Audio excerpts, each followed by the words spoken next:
My name is Laura. I'm a ceramic artist living in Japan. I'm originally from Scotland. My family and I found an opportunity to renovate an abandoned house in the pottery town of Mashiko, north of Tokyo, Japan. It is an opportunity for us to learn some DIY skills and design something interesting using local materials. And also having this base here is a way for me to connect with this beautiful pottery community, which has links to the UK.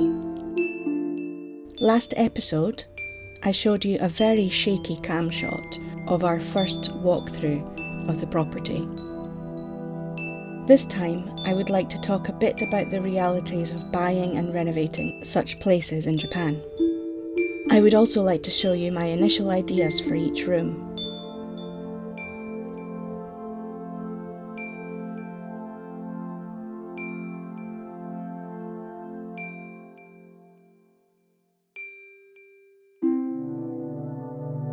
This building was not lived in for 10 years. In fact, you often find akiya that have been left for 10 years specifically.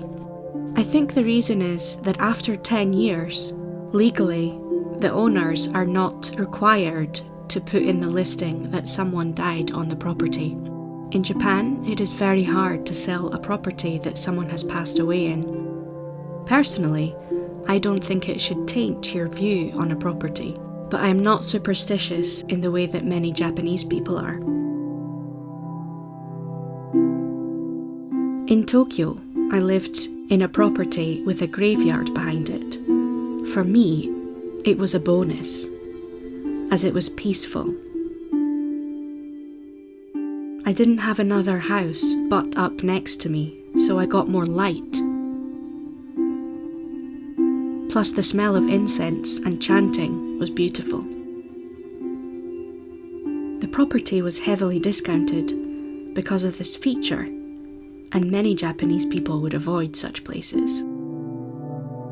When we acquired the property, all of the belongings from the previous owners were left behind. This is often how you find these older properties. The family doesn't want to live in it anymore, and it costs a lot of money to dispose of a whole house of belongings. Most people don't want the trouble of sorting through everything. Garbage in Japan is thoroughly sorted into categories.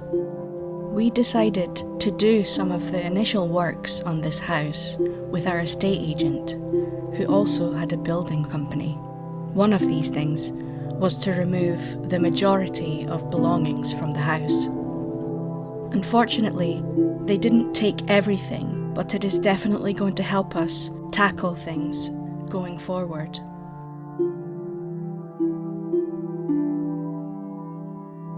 Estate agents in Japan often have local connections with tradesmen, so on purchasing somewhere, I recommend getting advice from your estate agent if you need to get something done. Of course, you can get quotes from others too. There were a lot of clothing and bedding items, which needed to be recycled separately. I have a dust allergy, so stuff like that has just been sitting around, I can't go near it.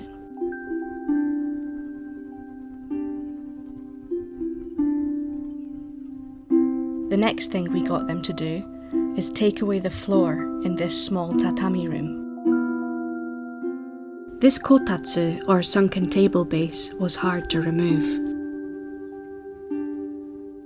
We planned to make this space the kitchen. The old kitchen was unusable, and we got them to rip it all out.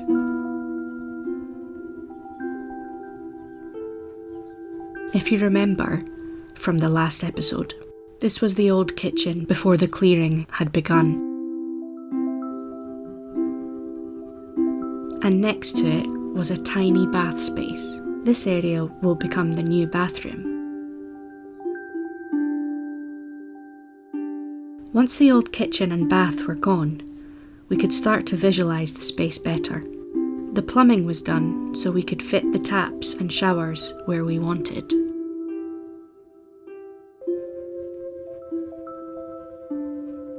Since we are doing things ourselves, from scratch, I imagine the finished product to be a little rustic. We've never done this before from such a basic shell. It's going to be nothing like the standard system kitchens and bathrooms found in houses in Japan, though this would probably be easier. We want to learn some skills and make something unique by ourselves, using local materials. Personally, I really love old Doma-style Japanese kitchens and old country farmhouse kitchens in the UK. I would love to incorporate some elements from both styles. Unfortunately, the practicalities of having something like an aga in Japan are close to zero. Most kitchens in Japan don't even have an oven, but we do plan to install a wood-fired stove, and hopefully we can try cooking on it in the winter. I used AI to create a vibe similar to what I was envisioning. Don't be fooled, this is not an exact plan of what I would like to do. AI always produces something incredibly lavish and luxurious when it comes to interiors. We know realistically this exact kitchen and bathroom design is not going to happen. But colour-wise and materials-wise, this is kind of what we're looking for.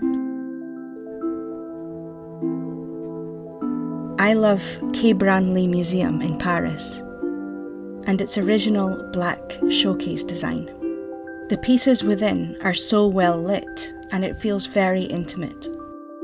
I would love to recreate this feeling to showcase some of the pottery that I plan to make for the kitchen. I plan to darken the wood and refinish all the sand-covered walls with black shikui, a breathable wall finishing in Japan. In fact, we have a lot of shikui to do because every wall is finished in this way. I find it causes a lot of dust and sand debris everywhere. It's quite messy. We're going to have to pour a concrete slab for the kitchen because it's just dirt. For the whole of the kitchen and bathroom area, we plan to install a pebble floor. This is a little nod to Doma-style dirt floor kitchens.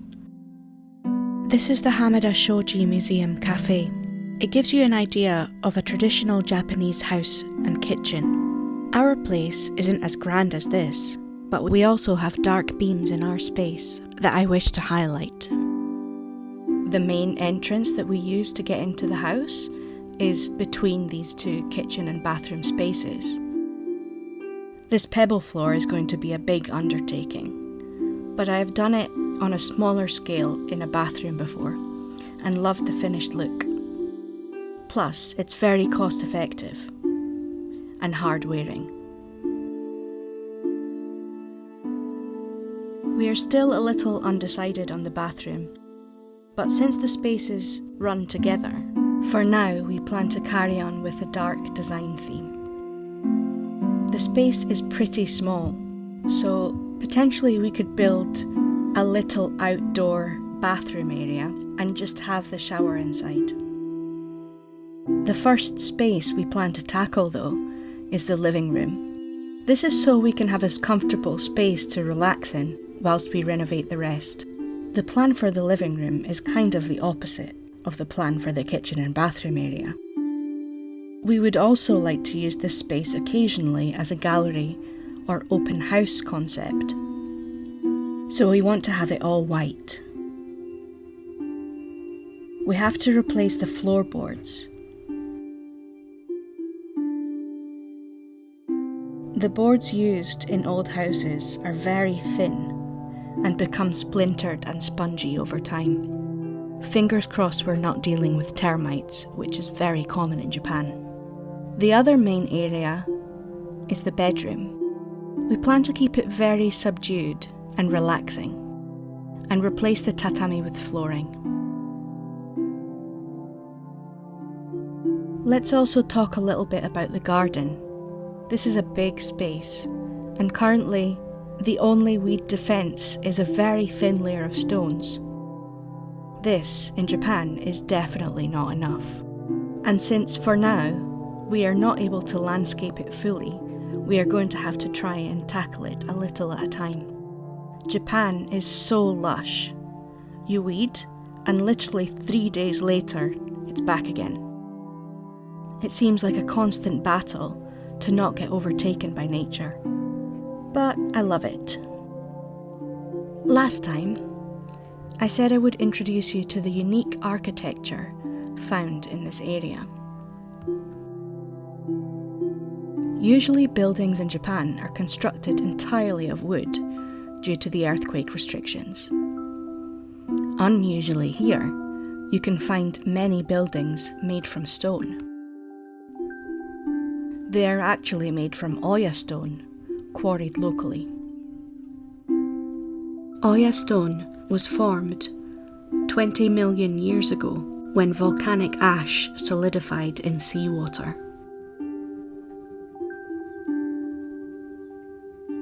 In the Edo period, mining began in this area, and the stone was used most predominantly around Utsunomiya, but was also shipped to Tokyo and Yokohama for larger projects.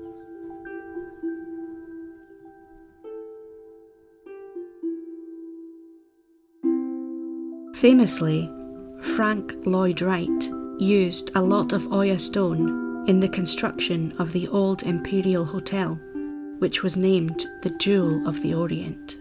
In 1968, the building was unfortunately replaced, but the lobby of the building can still be visited at the Meiji-mura Museum Village in Aichi Prefecture.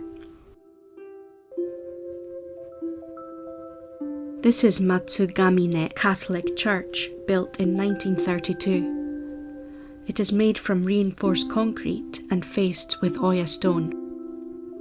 It is said to be the largest Oya stone building still standing today. This one is the Byobu Iwa stonemason's shop, built in 1908. You can see a Western influence in many Oya stone buildings. The Oya Stone Museum is fascinating and well worth the trip. You can see how the stone was mined by hand. The tools and contraptions to get it out were made from wood, and everything was manpower. The temperatures in the cave are cool and humid, so it's a great place to go during the hot summer. Inside, there are beautiful sculptures and lighting dotted around. They play with the sheer expanse of the space.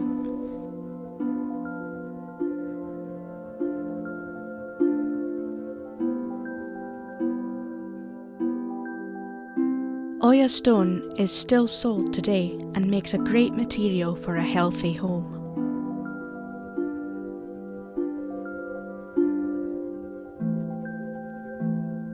We plan to use this beautiful natural material within our renovation, in the garden and in the house.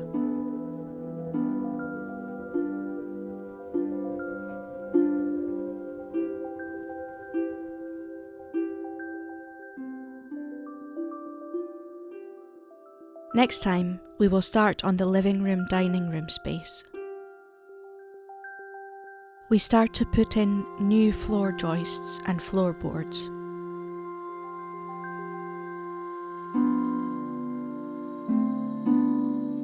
And also, I would like to show you snippets from the biannual pottery fair in Mashiko and talk a little about Mashiko's history as a pottery town. Hope to see you then.